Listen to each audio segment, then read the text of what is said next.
So that means that delegated legislation means the power to make law, which means legislation, the power to make law has been delegated to another body, to another person. That is what we mean by delegated legislation. Please, do you understand?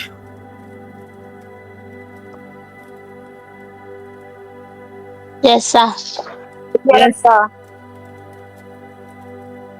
Is there anybody that does not understand or that has not gotten the concept of what I'm explaining? Because if you don't get it, I won't be surprised. Like I said, this topic can be, it's okay, it's even a subtopic here, but it's a topic on its own and it can be tricky. So, who does not understand, please?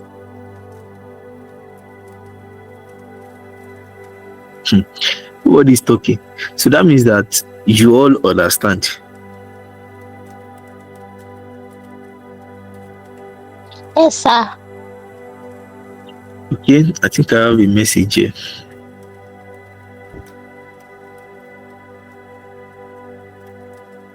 Okay, Emmanuel Adesina said, sir, please, can someone by himself or herself make a bylaw in his own behalf? No. No. Bylaw is made by local authorities. And why do we call them local authorities? Because they have a kind of authority. Even though they are at the local level, they still have authority. And it is that authority that is enabling them to make bylaws. So nobody can just wake up and make bylaws, please. Can the judiciary make bylaws? Okay, I've answered that. No. Judiciary only make precedents.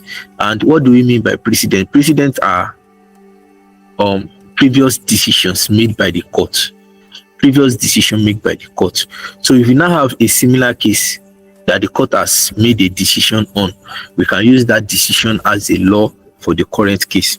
Let's say someone kills someone by stabbing the person in the stomach and the person dies. And then the court sentenced the person to 10 years in prison. Now, years later, we now have the same case whereby someone stabs someone in the stomach and the person dies. We can just say that, okay, the court has decided that similar case before, and we can use this as a rule and then just sentence the new person that just committed that similar crime. We can just sentence the person to 10 years imprisonment too. That is precedent, but they don't make laws. Let me check other questions that we have here. Kate said, I don't have a problem. I don't understand that part. Ngozi said, a network is very bad today. Network has been very shitty recently, especially MTN. They increased their tariff and the network has been bad. So sorry about that, Ngozi. So says Bobo, you said my screen is not showing. Please, who can see my screen? Hi. Success. I can see your screen. Success. What's up? What's going on? You are the only one that cannot see my screen. Oh. Or, okay. Is it that? Oh, okay. Maybe this is what he's talking about. All right. So, like I said, that is delegated legislation. From that word, I think where I should even explain this is from the word delegated and legislation. Delegated means you are empowering someone. You must have heard of delegations before. You know, when they say delegations, people that are picked to do something. You know, when you delegate something to someone, you are empowering the person to do that thing. Now, legislation means making law. So if you combine the two, delegated legislation means empowering another person to do what? To make laws. So when the legislature empower a particular body, even though the body is not part of the legislature, to make laws, that law that the body makes is a delegated legislation. Please, who is that?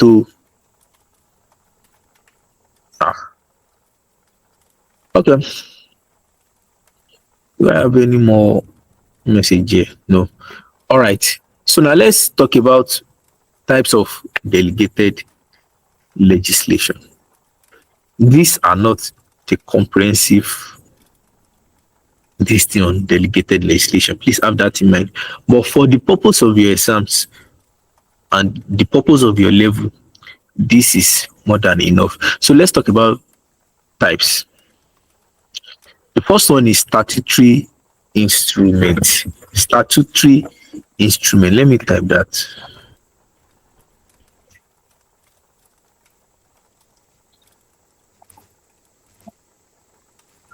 Statutory instrument.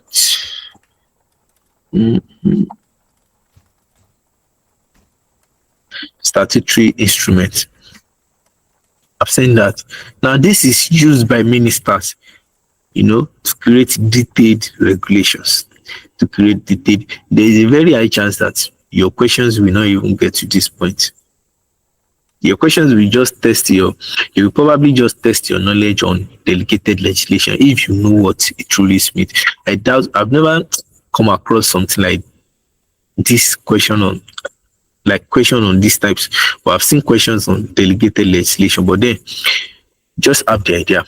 So it is used by ministers to create detailed regulations. Ministers are, the executive, members of cabinet, they are not part of the legislature. Now, when they use this statutory instrument, to make regulations, to make rules, even though they are not part of the legislature, they are still making laws and rules. Now, it is because the act of legislature has allowed these ministers to create these detailed regulations. Now, second type is rules and orders. Let me type that. Rules and orders. Rules and orders. Sorry, that orders is orders, not. It is plural. Rules and orders. Now, this type is created by government departments, institutions or ministries, to make primary legislation for themselves.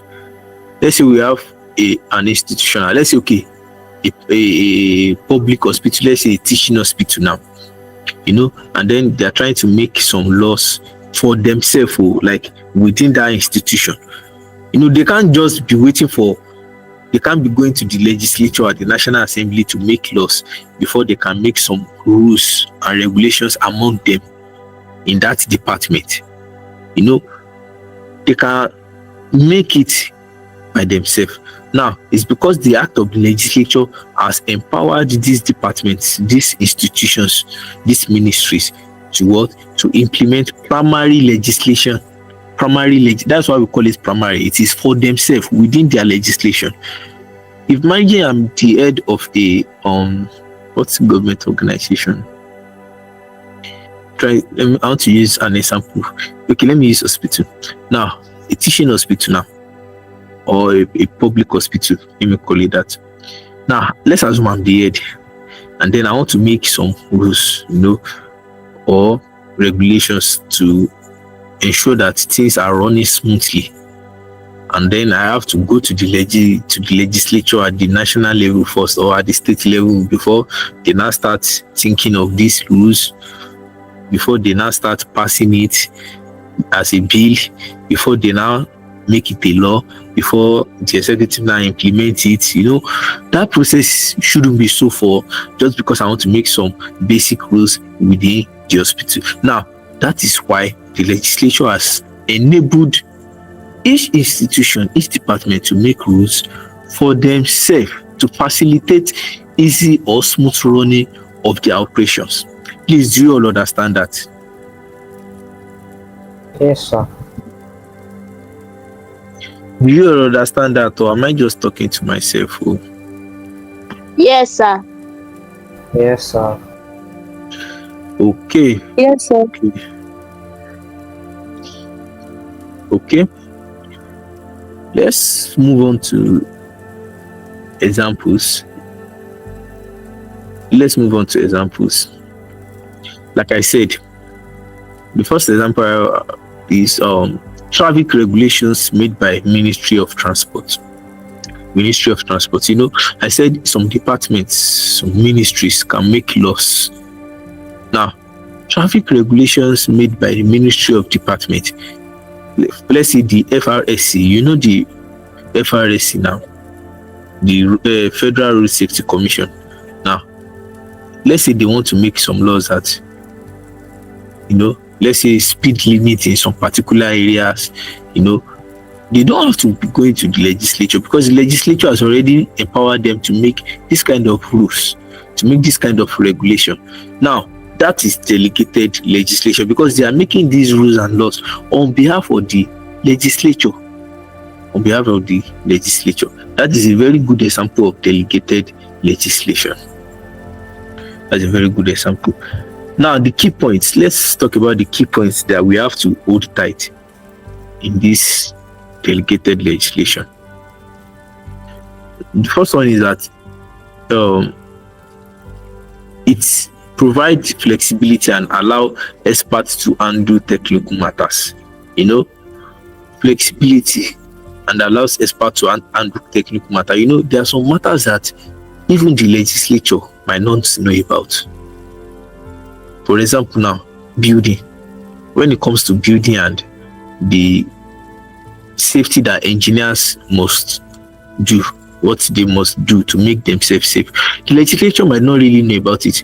But the ministry in charge of building and those kind of things is well aware of this safety and how things must be done. Now, they can make these laws on behalf of what? The legislature. Behalf of the legislature. And the flexibility part is the part whereby I said, it will be too much for everybody to start going to the legislature for every single or simple law that they want to make. Now, the second one is that it must remain within the authority granted by the legislature. Even though the legislature has allowed them, they must not make any law beyond what they are allowed to. For example, we make mention of the roads Ministry of Transport. Now, the Ministry of Transport can make regulations on traffic, but they can't make regulations on finance.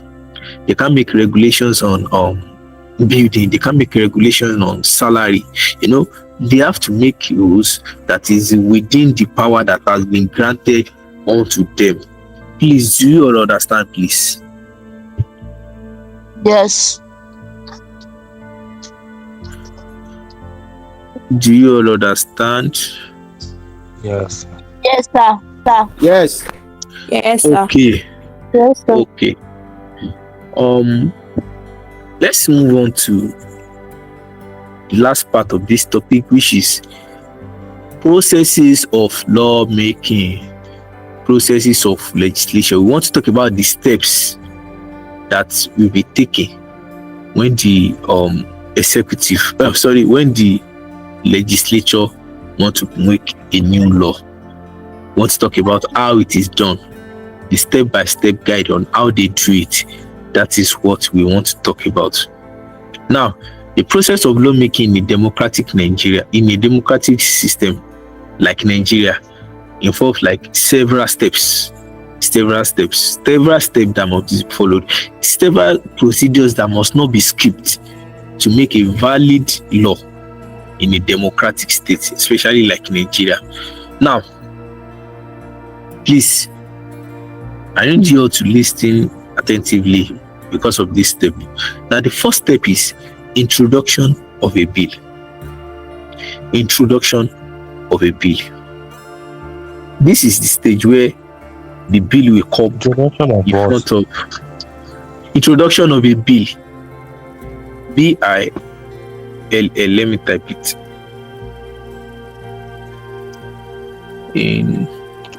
Introduction of a bill. Now, a bill is like a baby law, or let's say it's not even a baby law. It is like a fetus.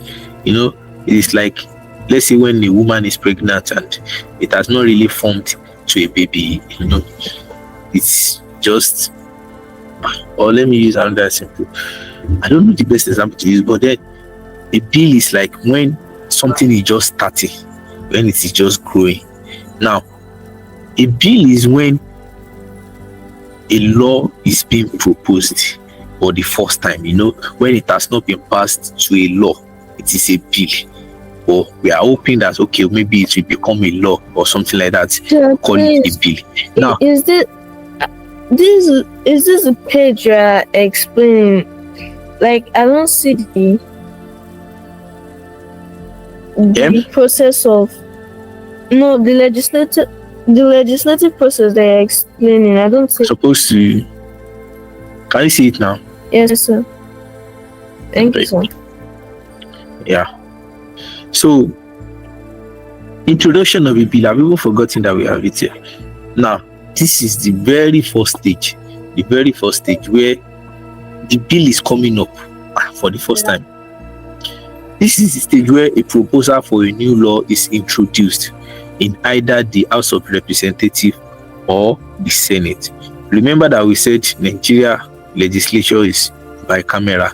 We have the House of Rep and House of Senate. Now, a bill can originate from either houses. It can originate from the House of Senate. It can originate from the House of Rep. Now, the introduction of a bill is when the bill is originating for the first time. When it is being proposed that, okay, let's make a new law. That is introduction of a bill. Do you all understand, please?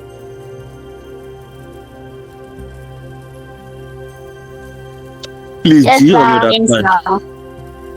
Yes, sir. Okay. Now, the second one is first reading. First reading.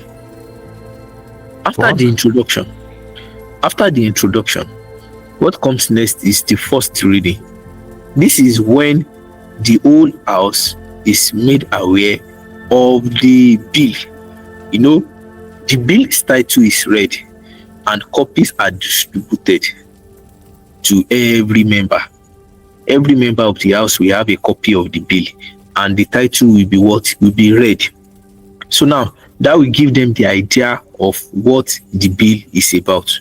But at this stage, there will be no debate. They are not talking about it yet. They are not deliberating over it. They are just letting the whole house know what the bill is about, know what the title of the bill is, and then all of them will have a copy. It's just like the first insight into the bill. Do you understand, please? Yes, sir. That's the first reading, right? Yes, that's the first reading. Now, the third step is the second reading. Third step is the second reading. This is where the detail of the bill will now be discussed. They will now deliberate. Members will now express their view. Each member of the house will now start saying their views and then what they think about the bill. The detailed explanation of the bill and the deliberation, it takes place during the second reading. Now, when they now deliberate on it, they move it to the right, throw it up, throw it down.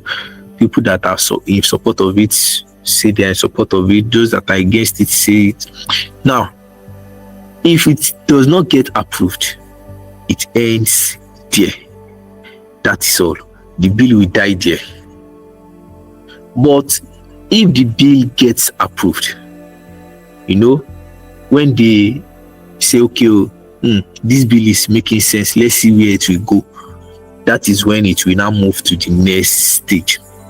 But if they feel like this bill is nonsense, that is the end of that bill. It will not go beyond the second reading stage.